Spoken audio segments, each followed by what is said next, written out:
Essa confusão de estourar o preço do dólar numa CMMA, dólar versus real, o que está acontecendo mesmo? Vou tentar explicar. Em última análise, a taxa de câmbio, ou seja, o valor de uma moeda pela outra de um país, deve resultar da lei da oferta e da procura. Se fosse banana no mercado, por exemplo, seria simples de entender. Sobrou banana, o preço da banana cai. Faltou banana, se manteve a mesma procura pela fruta, seu preço sobe.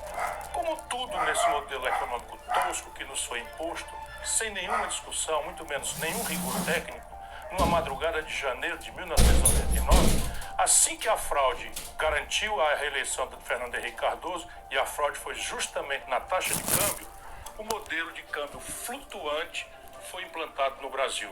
E é baseado nessa lição trivial do liberalismo econômico clássico. Sobrou mercadoria, mantida constante a demanda, o seu preço cai. Faltou mercadoria, sempre com a demanda constante, o preço sobe.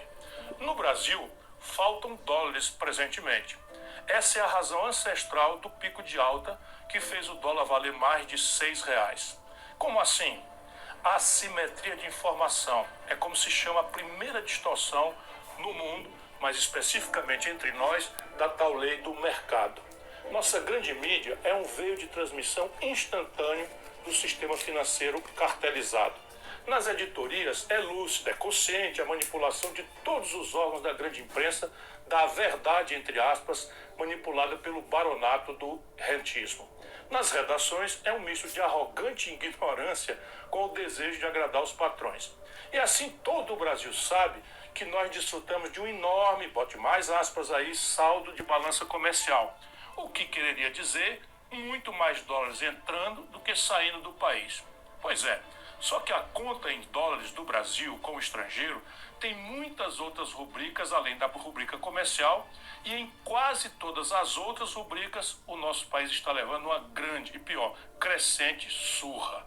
O resultado final nos últimos 12 meses é um rombo nas nossas contas com o estrangeiro de 2,23% do PIB.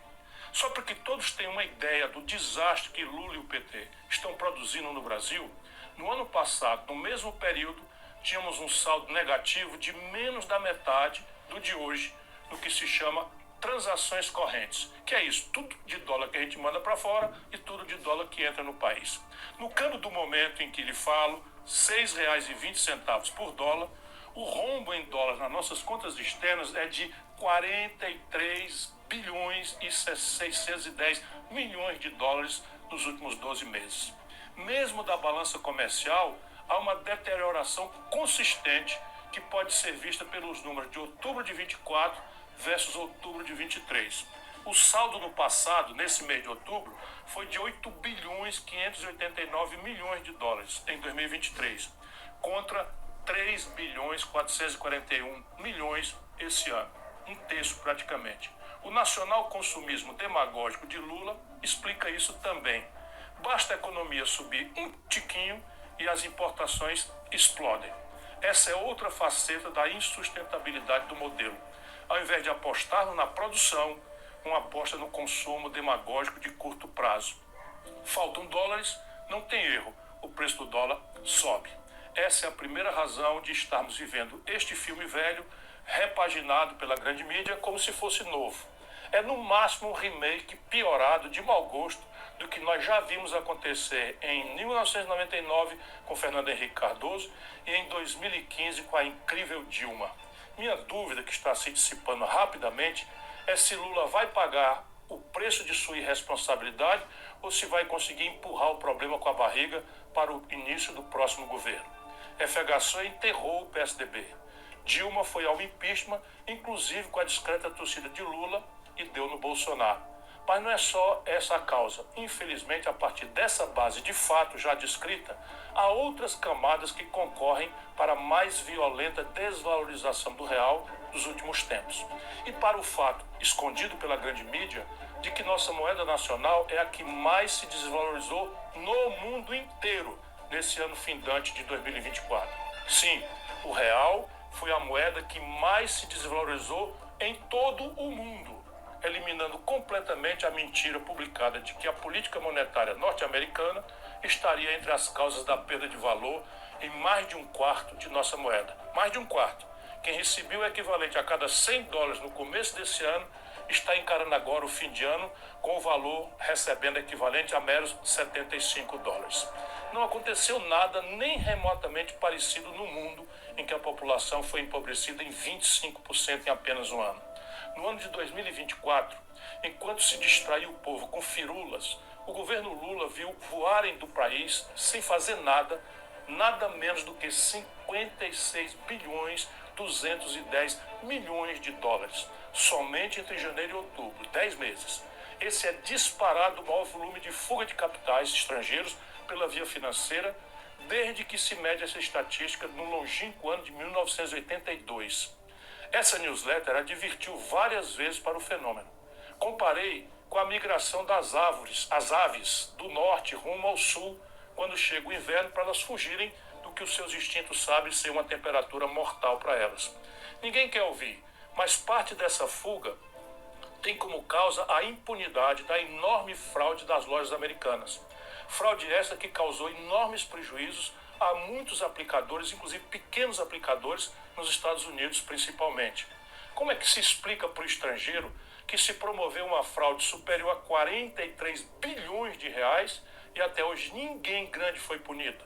Como fazer do Brasil um mercado interessante e minimamente seguro para investidores com esse enorme escândalo impune? Não é o único fato que desabona nosso pífio mercado de capitais, mas é muito representativo da picaretagem geral que domina nossas instituições. E, finalmente, a alegada questão fiscal. Sim, ela é um aspecto muito grave de nosso provável colapso econômico. A data e o contexto com que foi deflagrado o notório ataque especulativo contra o real, entretanto, não deixam dúvida quanto à atuação em cartel do sistema financeiro brasileiro e de seus sócios no estrangeiro. O que é chocante e vergonhoso é o banqueiro de Lula, o novo presidente do Banco Central, Galípolo, negar explicitamente esta evidência. A mim, nunca enganou. Quem acompanha essa newsletter já sabe da insustentabilidade do modelo econômico em vigor. Vou apenas rememorar. Não faz nenhum sentido a expressão superávit primário no Brasil. Em tese, em manuais ingênuos de economia, à luz da esculhambação brasileira, se você gastasse um pouquinho menos do que arrecada, gerando uma pequena sobra, o tal superávit primário, a sua dívida se manteria em volume estável ou até diminuiria, dependendo do tamanho da sobra. Essa é a picaretagem denominada de superávit primário pela grande mídia brasileira, a serviço sujo dos seus donos entre a banqueirada. Vamos aos números. Desde que essa engenhoca foi introduzida entre nós, naquela madrugada de 1999, nem um único ano, leiam os meus lábios, nem um único ano o superávit obtido foi suficiente para pagar sequer os juros da nossa dívida. Nesse ano de responsabilidade criminosa de Lula e sua banda, deixe eu renovar os números. Até novembro último, o Brasil contabilizou na dívida pública 869 bilhões e 300 milhões de reais, apenas no ano da graça de 2024. Isso equivale a monstruosos 7,49% do nosso PIB, que é um ano inteiro de produção de todo mundo no Brasil, e nos coloca sem rival como o país do mundo que mais paga juros. Como estamos em déficit primário, ainda que pequeno, entre aspas, frente a esses números assustadores, essa montanha de juros vai toda para a dívida pública. Quando o Lula assume prometendo picanha e cerveja para todo mundo, a dívida tinha levado 500 anos para alcançar 7 trilhões de reais.